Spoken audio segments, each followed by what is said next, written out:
கள்ளத்தனம் செய்த காதகன் கருணாநிதி, சதிகாரன் கருணாநிதி, சண்டாளன் கருணாநிதி.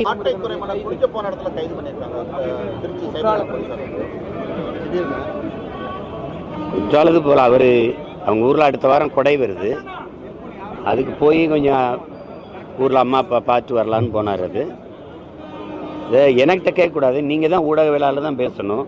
இங்கே கள்ளச்சாராயம் வித்தவன் 31 நாளில் 133 கொலை நடந்திருக்கு. தம்பி ஆம்ஸ்ட்ராங்க படுகொலைக்கு பிறகு தான் அந்த கொலையை வெளியில் தெரியுது.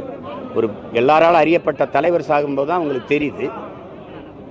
83 மரணம், அதுக்கு முன்னாடி 19 மரணம் மரக்காணத்தில். இங்கே கள்ளக்குறிச்சியில் இத்தனை பேர் சாவு. இவ்வளவு பிரச்சனைக்கு அப்புறம் விக்கிரவாண்டியில் நேற்று கள்ளச்சாராயம் குடிச்சு பல பேர் மருத்துவமனை. கேட்டால் புதுச்சேரியிலிருந்து வந்துருச்சுங்கிறீங்க. வெக்கமா இல்லை உங்களுக்கு? அத்தனை இடத்துல சோதனை சாவடி போடுறீங்க. எங்கள் வண்டியெல்லாம் புதுச்சேரியிலேருந்து வரும்போது திறந்து பார்க்குறாங்க. எப்படி சாராயம் வருது? கள்ளச்சாராயம் எப்படி வருது? உங்களுக்கு தெரியாமல் காற்றுல பறந்து வந்துடுதா? கடத்தி விற்கிறவங்களே நீங்கள் கொலைகாரர்கள் சாராய ஆலய அதிபர்கள் கையில் ஆட்சியை கொடுத்தீங்கன்னா சாராயத்தை எப்படி ஒழிப்பீங்க? கொலையை எப்படி தடுப்பீங்க? அவங்க மேலையெல்லாம் பாயாத அந்த வழக்கு சட்டம் கைது. ஒரு பேசுறது மேடையில் இப்போ எதுக்காக துரைமுருகனை கைது செய்து இந்த அரசு? என்னை விட பேசிட்டானா? என் மேலே நீங்கள் பெரிய அதிகாரத்தில் இருக்க பெரிய பவர்ஃபுல் கிங்கு தானே நீங்கள். என்னை கைது பண்ணுங்க பார்ப்போம். என்னை சுற்றி இருக்க நான் கைது செஞ்சு எனக்கு நெருக்கடி கொடுக்குறது இது ஒரு ஆட்சி முறை. சரி, எதுக்காக கைது சொல்லுங்க? அவதூறு என்னங்க? அது இருந்த பாட்டுங்க. கள்ளத்தனம் செய்த காதகன் கருணாநிதி, சதிகாரன் கருணாநிதி, சண்டாளன் கருணாநிதினு பாட்டு உங்களுக்கு அனுப்பவா? எழுதுனவன் பாடினவனை விட்டுட்டு ஏன் மறுபடியும் எடுத்து பாடினவனை கைது பண்றீங்க? இப்ப நான் பாடுறேன், எம்எல்ஏ பேர் போடு. கள்ளத்தனம் செய்த காதகன் கருணாநிதி, சதிகாரன் கருணாநிதி, சண்டாளன் கருணாநிதி. போடு பாப்போம். போட்டு உள்ள வை. நீ புள்ள பூச்சி பிடிச்சி விளையாடுவா ராஜா? தேலு பாம்பு நட்டுவாக்கிலி பிடிப்பியா? புலி சிங்கத்தோட மோதுவியா? முன்னாள் முதல்வர் நீ உங்க அப்பாவை நீ அதிகாரத்துக்கு வந்தோன்னா புனித பட்டம் கட்ட பாக்குற துரோகி. தமிழ் பேரினத்திற்கு பச்சை துரோகி. யார் தர்க்கம் செய்வா? அதிகாரம் வந்தோன்னா உங்க அப்பாவுக்கு புனிதர் பட்டம் கட்டிடுவீங்களா? செஞ்ச துரோகம்லாம் மறந்து போயிருமா? இந்த நாட்டில் தமிழர் இன வரலாற்றில், அரசியல் வரலாற்றில் தீய ஆட்சியின் தொடக்கம், தீய அரசியலின் தொடக்கமே ஐயா கருணாநிதி வந்து உட்கார்ந்த பிறகுதான். யாராவது மறுக்க முடியுமா? பேரறிஞர் அண்ணா வரைக்கும் இந்த அரசியல் வரலாறு எடுத்து பாருங்க. எவ்வளவு நாகரிகம், எவ்வளவு கண்ணியம். இவர் வந்த பிறகு நடந்ததை பாருங்க. அதுக்கு பிறகுதான் ஊழல், லஞ்சம், கொலை, கொள்ளை, அவதூறு பேச்சுகள், அநாகரிக அரசியல், சாராயம், இதெல்லாம் எப்ப வந்தது? முன்னாள் முதல்வரை பேசவே கூடாதா? உங்க கட்சிக்காரங்க, உங்க வாடகை வாய்கள், நீங்கள் எல்லாம் முதலமைச்சரா இருந்த ஐயா எடப்பாடி பழனிசாமி நீங்க பேசுனதுல என்ன? ஐயா ஸ்டாலின் பேசுனதுல இருக்கு, எடுத்து அனுப்பட்டா?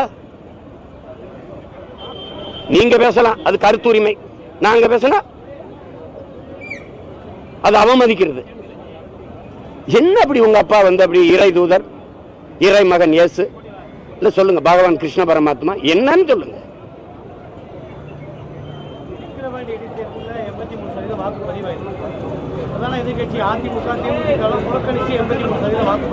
இதுவே என்ன முடியல. ஒரு அதிகாரி நீங்க எஸ்பியா வச்சிருக்கீங்க, இந்த வருண், அவர் எங்க ஊருக்காரு, உரப்புள்ளிக்காரரு.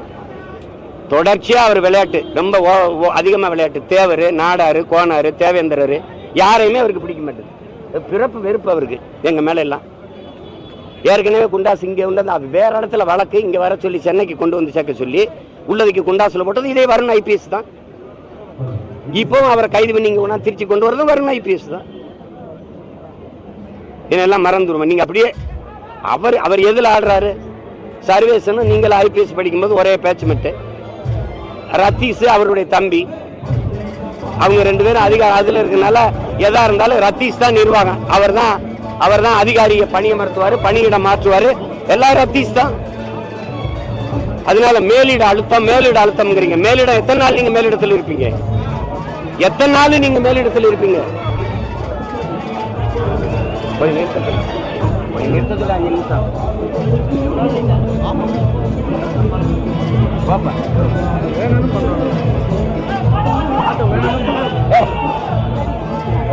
கைது நிற்கமா பாட்டு.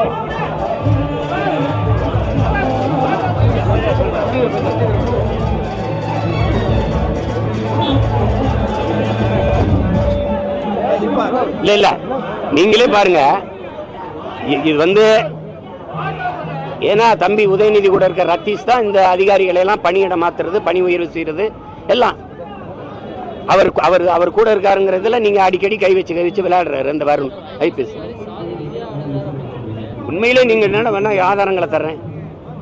விரட்டி தேவரு, தேவேந்திரரு, நாடாரு, கோனாரு, அவரு வன்மம்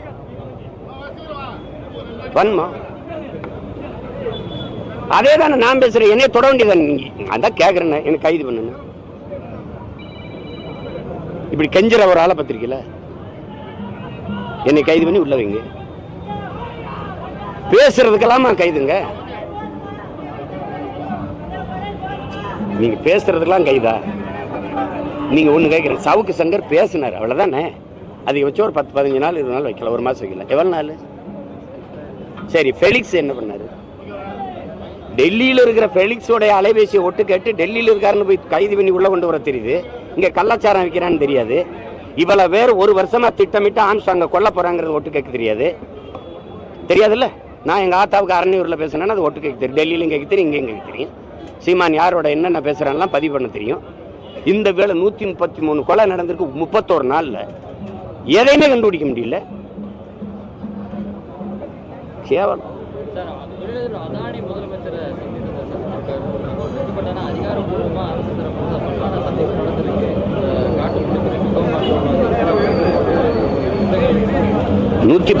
அதாவது நீங்க இனி புதிதாக ஒன்றை தொடங்க முடியாது.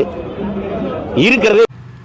எங்களது சட்டநீதி செய்திகளை உடனுக்குடன் தெரிந்து கொள்ள லைக் பண்ணுங்க, ஷேர் பண்ணுங்க, கமெண்ட் பண்ணுங்க, மறக்காம சப்ஸ்கிரைப் பண்ணுங்க.